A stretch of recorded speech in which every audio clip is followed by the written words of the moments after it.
പ്രതിപക്ഷത്തിരുന്നപ്പോൾ കേരളത്തിലുണ്ടായ ദുരന്തങ്ങളൊക്കെയും മനുഷ്യനിർമ്മിതം എന്ന് വിമർശിച്ചവരാണ്.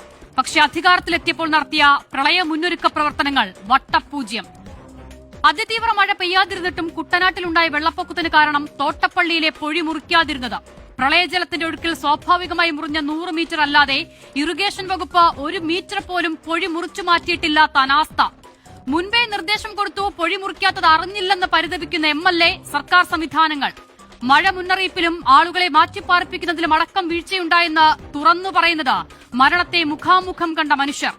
ഇനി ക്യാമ്പിലോട്ട് മാറ്റിയിട്ടോ കിടപ്പ് രോഗികളടക്കമുള്ള ക്യാമ്പിൽ കഴിയുന്ന മനുഷ്യർക്ക് ഭക്ഷണം എത്തുന്നില്ലെന്ന് പരാതി പറയുന്നത് അവിടെ ദിവസങ്ങളായി കഴിയുന്നവർ.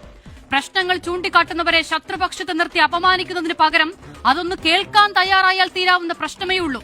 കാരണം നമ്മൾ സംസാരിക്കുന്നത് ഈ നാടിനെക്കുറിച്ചാണ്, ഇവിടുത്തെ മനുഷ്യരെക്കുറിച്ചാണ്. വെള്ളപ്പൊക്ക ദുരിതം പറയാൻ വിളിച്ചിട്ട് മുഖ്യമന്ത്രിയും റവന്യൂ മന്ത്രിയും ഫോൺ എടുക്കുന്നില്ലെന്ന് ഒരു ഭരണപക്ഷ MLAക്ക് പറയേണ്ടി വരുന്നത് എത്ര ഗതികെട്ട അവസ്ഥയിലായിരിക്കും. മഹാപ്രളയത്തിന്റെയും കോവിഡിന്റെയും കാലത്ത് അന്നത്തെ മുഖ്യമന്ത്രി പിണറായി വിജയനെ ഫോണിൽ വിളിച്ചാൽ മുഖ്യമന്ത്രി തന്നെ ഫോൺ എടുക്കുകയോ 10 മിനിറ്റിൽ തിരിച്ചു വിളിക്കുകയോ ചെയ്യുന്നത് അത്ഭുതപ്പെടുത്തിയിട്ടുണ്ടെന്ന് പറയുന്ന ഒരു MLA ഉണ്ടായിരുന്നു. പേര് VD സതീശൻ. വെറുതെ ഒന്ന് ഓർമ്മിപ്പിച്ചുവെന്ന് മാത്രം.